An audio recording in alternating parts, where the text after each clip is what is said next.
Yes, so Rav Hirsch has on the Bris Ben Habesarim, he has a beautiful perush. Just the Bris Ben Habesarim is so strange. Avraham Avinu cutting up these different animals. Hi Barry, welcome back. We have a chair for Barry. Yes, we do. Okay, wherever you are. And walking in between them, and the fire and the smoke, and the darkness, and what's going on there. So Rav Hirsch explains really each animal, what it represents, what the splitting of the animal represents, what the bird represents. Just a beautiful parish. So I want to mark down to do that next year, because I did kind of decide first. I'd found this Chasam Sofer on Avraham and Lot. Okay, Lot is also a great mystery. What makes it most mysterious of all is obviously that David HaMelech and Mashiach come out of Lot. Right? It says, HaKadosh Baruch Hu says, Heichan Matzasi is David Avdi. I found my servant David. Where did I find him? In Sdom. Right? That's where he is and where he comes from. Lot, Rav Moshe Shapiro always pointed out that that very word Lot means darkness. Lut ba'arafel, there's a phrase in Tanakh, that there's a darkness in him. And his relationship with Avraham Avinu is very strange. I'll just point out, I saw a beautiful thing from the Ger Rebbe, the Beis Yisrael. He said, Avraham Avinu was the one who was Makarev everyone, right? He came, have what to eat, have what to drink, thank Hashem.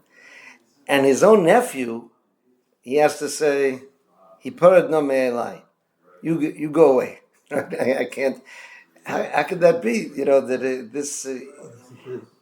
The three Avraham did, that was unusual for Avraham. Yeah. Also Hagar and sending that out, yeah. What the third one was, okay, but correct. In other words, and this is first of all an interesting picture of Chesed. That Chesed is not indiscriminate, right? Because sometimes, like Chazal say, Hamarachem ala hachzorim, if we have mercy on the cruel, Sofer is misachzer ala rachmanim. You're going to be cruel to the merciful. Okay, so we'll have things. The Beis Yisrael said that we see that Lot, Avraham Avinu was able to work with people if they understood that Avraham Avinu was coming to teach them.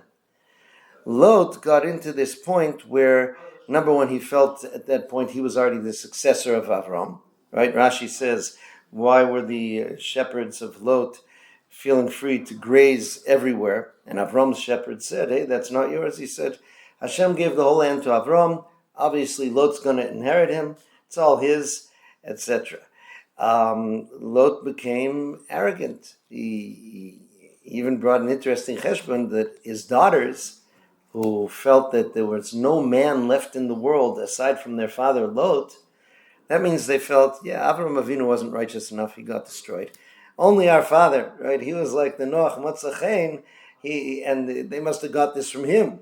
So Avraham Avinu saw that not only was Lot not able to receive from him, not to be makabel, but Lot was going to be a negative influence, right? And in that case, he had to separate off because his whole enterprise of teaching people and bringing them would be in danger. But here, there's a special secret about Eretz Yisrael also. That's what got me captivated kind of by this Chasam Sofer. Because the Lashon and the Pasuk is like this. V'gam lelot ha'aleches Avram ha'yatzon u'bakar v'ohalim. Okay, Lot, who went with Avram, he also had, right, sheep and cattle and tents. So this is following after a couple of psukim previously. It said, Avram kaved ma'od. Avram was very heavy, so to speak. He had a lot. Ba'mikneh, ba'kesef, u'bazov. With cattle, with gold, and with silver. So Rav Hirsch points out here that Lot went with Avram, but he wasn't going with Avram in his whole journey to connect with HaKadosh Baruch Hu, to connect the world to HaKadosh Baruch Hu. He was riding along with Avram because Avram was doing great financially, and people like to stick to people like that and hop a ride on their success. And the land didn't bear them to sit or dwell together, because their possessions were many, and they couldn't sit together. So number one, that seems very repetitive, right? It starts off that the land, and why does it say that the land couldn't bear them? Why doesn't it just say, right, that there wasn't enough for them, they couldn't live together? what's going on here with this. So here's what the Chasam Sofer says. He says, right, Lo noso samaretz hasheves yachtov, and then it continues on, Vayhi riv ben roi miknei Avram miknei Lot, and therefore there was this argument between the shepherds of Avram's cattle and that of Lot's. So he says like this. Yesh lomar ki miderech hatzadikim lios ba'achdus gomor. He says that the true way of tzaddikim is to be in a total oneness, a total unity. Okay, now this sometimes seems hard for us to understand because machlokes, right, is usually among tzaddikim, right, and people that have what to say, but that can still be that they can be together in oneness. You have to realize the entire picture of Eretz Yisrael.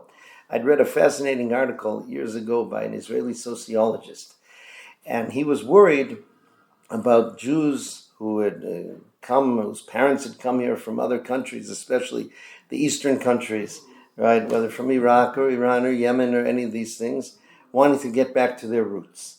Right? There'd been an attempt that there should be a new Israeli, kind of a vanilla Israeli.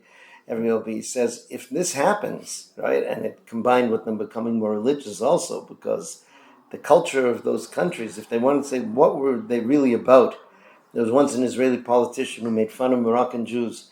He said, what did they donate to Jewish history? Mufletot, right? Mufletot are these little like blintzes that they eat after Pesach or something like this. So this was Rav Ovadia Yosef Zatzal, was just his yahrzeit.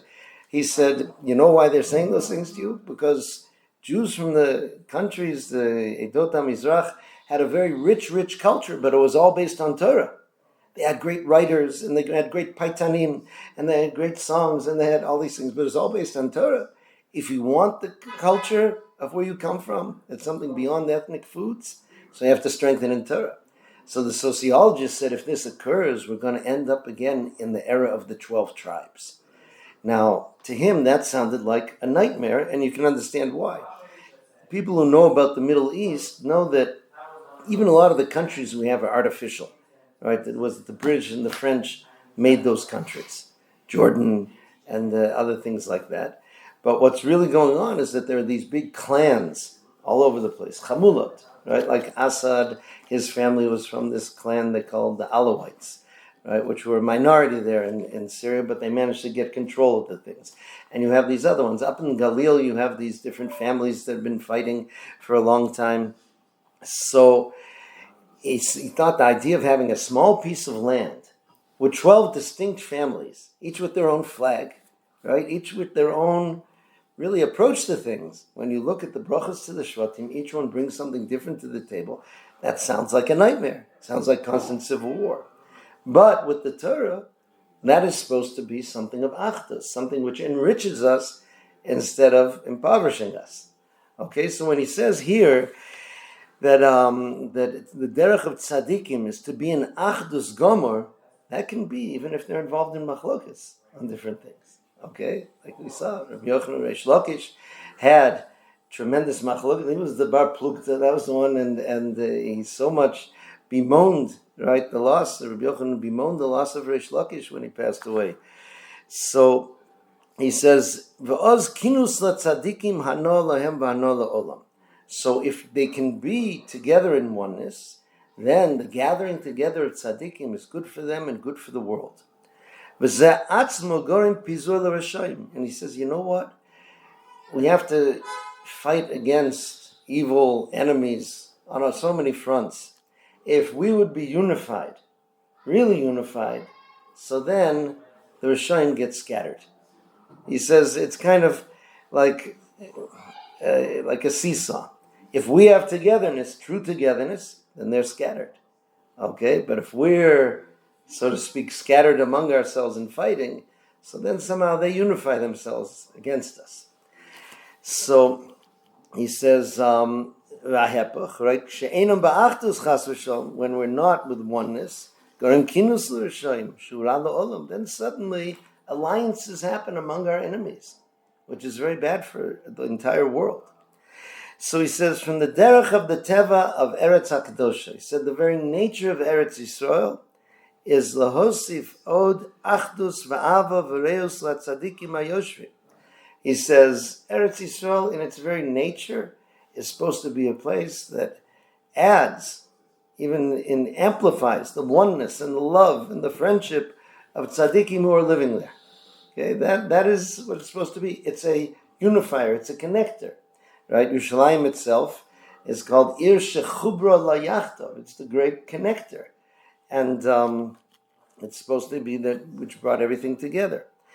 So the Gemara in the Dorim says that V'nosan Hashem l'chosham lev ragoz. It says you'll be with an angry heart. Chazal say that's talking about Bavel, not about Eretz Yisrael. But im omnom chasashom yeshmonim shlo tuchal ha'aretz hakadosh la'alosam lizachtam. But if in Eretz Yisrael the land which has this nature is not able to unite the people, azay adraba gorim ra yoser ad she'afilu anoshim ba'atzmam yarivu v'yirguzu ze im ze. He says it's going to have the opposite effect.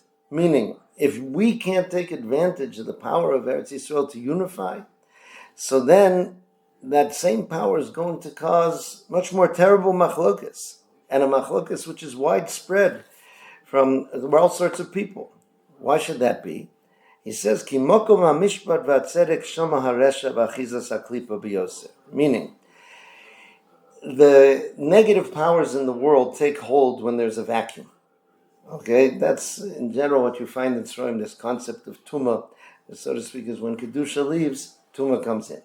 So here, Eretz Yisrael has all of this energy, which is meant to unify, but if it's not able to do that because of us, so then energy seeps in instead in its place that brings about so much argument. Okay, so this is, he says, in general, Eretz Yisrael, and that's part of why I wanted to go through that we should remember that that's the way it's supposed to be. Sometimes we become almost accepting of the fact that there's always going to be infighting in Eretz Yisrael. Okay, and throughout our history, there was a lot of it. But that's not meant to be the nature of Eretz Yisrael, right? It's not meant to be. But, again, when the unity can't happen, then the fighting can get even worse. So now he says like this. It said that Avraham Avinu, it said, Ki hayah rechusham rov. Lo yachla ha'aretz, right, that the land couldn't bear them. Lo nosos ha'aretz lo sheves yachtav.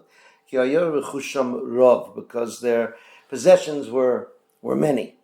So he says, I've written in other places the difference between rechush gadol, okay, like it says in this week's Parsha, Avraham Avinu is told, Geri yazaracha beretz lo lahem, right, your children will be strangers in a strange land. But then, v'acharichen yetzu b'rechush gadol. They're going to go out with a great, right, amount of possessions, with some great property. So what's the difference between rechush gadol and rechush rav? So he says like this. He says, rechush gadol is bechesed, v'ozer l'bailov al avodas Hashem. Rechush Gadol means that it's coming to you from Hashem's chesed, and that helps you in your avodas Hashem. Right? He says that is something which is there, and many times he says the idea of Gadol refers to something of kedusha. Right? That's this magnitude we're talking about is something of kedusha. But Rechush Rav, he said that he uses the language misitra de klipa. He says this comes from the side of the unclean side, so to speak. This is Reshus Harabim. This is from the world of multitude. Literally, right, the area of the many. Umesame ein bailov, and that blinds the person's eyes. Right? V'gorim harom slave, and it causes you to become haughty, arrogant. V'shikcha, and it causes you to forget what's important in life.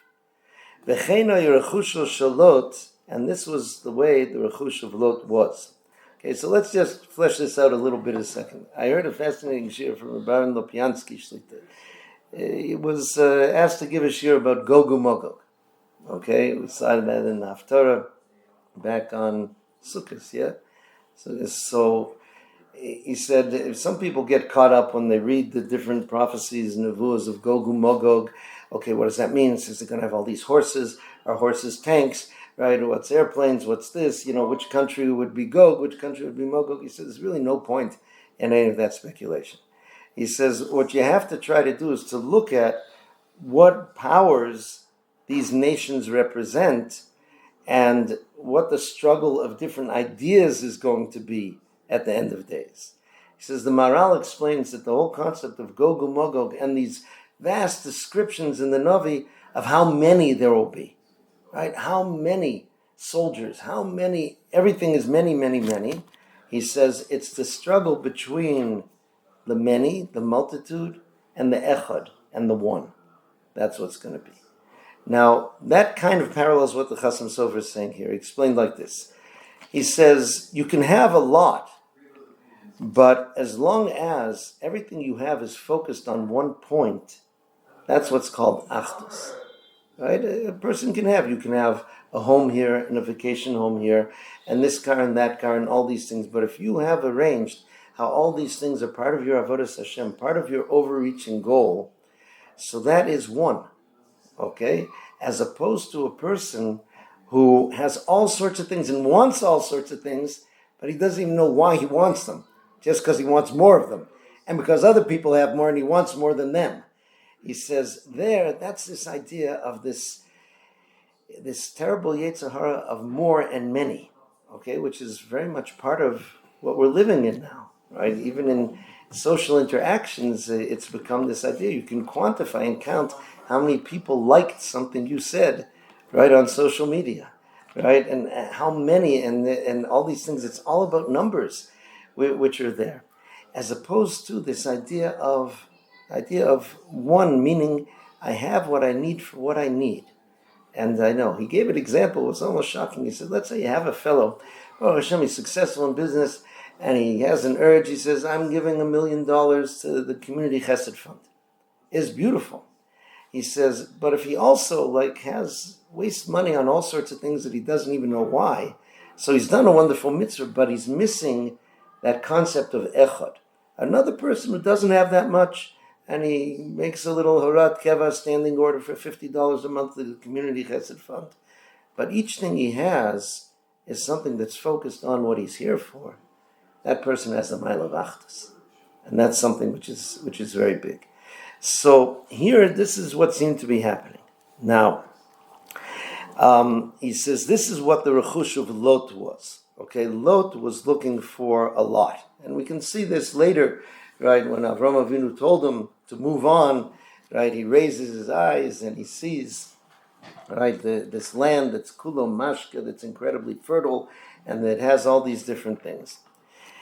Now, I'll just point out that I saw in the Sefer, Rabbi Elazar David Friedman quoted this Chasam Sofer, and there is a little question in what he said, because he's saying Lot's property was negative, but the pasuk says Ki haya rechusham rav. It doesn't say Ki haya rechush Lot rav. Rechusham means the property of Avram and Lot was rav as opposed to gadol. You would think it would say Avram's property was gadol, right? Meaning that it had kedusha, it had all these things, and Lot's was rav. He says, I hesitate to say it, right? And this is a very holy person he was. He says, but it could be that Lot's culture of property was even affecting Avram's property. And that was part of why Avram saw that they had to split ways. Because influence can be very powerful, right? And it's something that can come and influence and affect. And therefore, Avram's unity of property also, and the kedusha of his property, was being contaminated by the presence of Lot. Because they themselves, the two together, was there. Okay, now again. Is any analogy, Please. Is any analogy being made between Lot's view of things and Esav's? Correct, right. That Yaakov Avinu said, Yesh li kol, I have everything I need, and Esav said, Yesh li rav, I have a lot. Okay, exactly. I can't remember if he brings it in here later, but I did see that brought down, for sure. So he says, this is why. Now, the point was to sit Yachtov. The Ibn Ezra says an interesting thing. The Ibn Ezra says that Yachtov, let me just find Ibn Ezra here.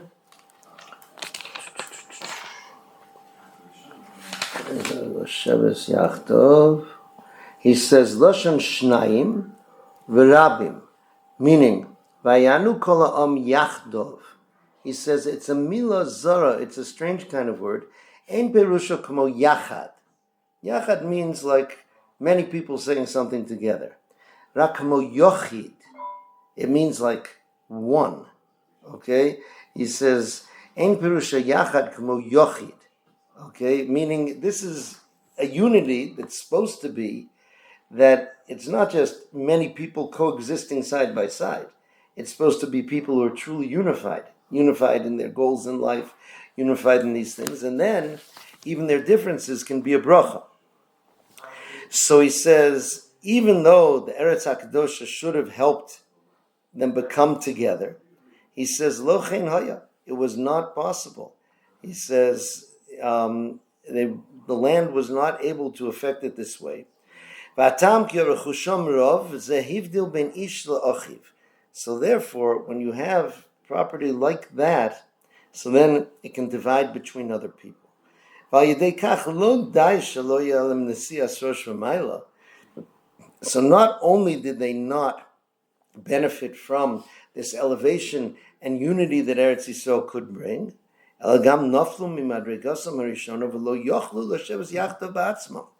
they simply were not able to live together. This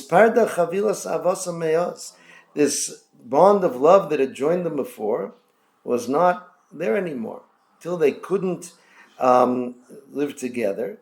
Me'rechush, Rav, from this great Rav, Naseh Riv, it led to argument. He's connecting the word Rav and Riv. And he says, V'zeh goram shaknani v'aprizi oz yoshev ba'aretz. The Torah puts in haknani v'aprizi oz yoshev ba'aretz. The Kanani and the Prizi were then dwelling in the land. So the Chasam Sofer, following his mahalach, is saying, why were the Kanani and Prizi having such a good time in Eretz Yisrael? Because there was no achdus between Lot and Avraham. Okay, when the land's power of achdus can't be, so then our enemies, right, they benefit from it and they manage to do it. So he says, Lo yochlu lasheves yachtov, that the land couldn't provide for them. He says, you have to know, miteva eretz hakadosha lisbol hamuat es hamarubeh. Eretz Yisrael is a pretty small land. Okay, when you look at a map and you think HaKadosh Baruch Hu chose the land for his people, the promised land for his people, and he took this little bitty piece of land which is there. Okay, and right, it's supposed to be that Am Yisrael are supposed to multiply, right? Right? They're supposed to be like the stars and all these things. So why give them this tiny real estate? Because Eretz Yisrael's nature is meant to be that something of Kedusha is not limited by the same physical limits of other things. Something of Kedusha, just like in the Mishkan, the Aron Eno Me'amida. The measurements of the Kodesh Kadoshim, the Aron didn't take up any space.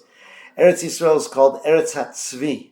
It's called the land of deer because deerskin, and Shevach has worked with deerskin, right? They say it's very flexible. I haven't worked with it, but when you skin a deer, so it shrinks into something tiny. How did that whole body get in there? There will always be enough room in Eretz Yisrael for all the Yidden. Yeah. So that is based on its kedusha. Okay, so he says, and you shouldn't be surprised about such a concept that the kedusha of something affects it. He says, if the people living in the land are people of kedusha, then he says the land can handle everybody. He says, how do you know that kedusha affects your possessions? Because you see, when you buy food utensils from a non-Jew, you have to tovel them. They go through almost like gerus, almost like conversion, when they come to serve a Jew. Okay, so it's different. So Avraham Avinu, right, was able to affect all of those who were with him. It says even the servants who were purchased, right, Niknas Kesef Me'eskol Benecha Nimolu Ito. They had a bris milah together with him, and they were able to join up. Okay, but Lot, who had this idea of separation, because he wanted more, he wanted Rav, so therefore he affected that entire setup, and therefore he could not be there. Nonetheless, Avraham Avinu still tells him, you go ima smol ve'emina, ima min va'smola, meaning wherever you go, I'll be by your side, right? We're still family, okay? You simply can't be here. And we see that Avraham Avinu went to save Lot later on. So this is the picture of what's happening. And then only after Lot leaves, it says, Acharei parid Lot meimo, Hashem tells him, Sonoi necho ra'eh min hamakom asher tasham, v'samti azaracha kafara aretz. It's a strange thing. He says, look from the place where you are, meaning where you are in Eretz Yisrael, and I will make your children like the dust of the earth. Meaning, you'll see something pele. He says, you'll see something amazing. That from the place where you are, as far as your eye can see, which is not that much, he says, that would be enough for your children, even if they'll be like the dust of the earth. You're not governed by those rules of nature, right? If you're able to live with Kedusha, and if you're able to live with Achdus, then all of these things will be able to be there. He says, but nonetheless, right, he still gave him a land. We shouldn't speak ill of Eretz Yisrael. Eretz Yisrael has all the climates in the world. It has many wondrous things, and that's why he told them, Kum yisalech ba'aretz la'ar kol urachba, but also go walk the borders of the land to its width and to its length, and see what I've given you. Ki l'chol zaracha, it's given to you and to your children. So we have to understand the gift that we have in potential, right, which is there. We have to understand the struggle. Sometimes people are amazed. They say, why is it I lived in a nice community in Chutz La'aretz. We didn't really fight that much. You know, Jews always have some machlokes. Here you come there, Eretz Yisrael, everybody's at. So again, it's really showing the tremendous power Eretz Yisrael has to unify us if we would somehow be able to behave in a way that tapped into it. But that's actually the actual goal. So as we go through these parshas of Avraham and Lot, we have to see what it was about Lot that has to be separated, because that's inside of us as well, and we have to know how to separate out that Lot aspect and to be able to focus on what Avraham Avinu was trying to do and was supposed to do, and then hopefully we'll be able to receive that inheritance in all ways.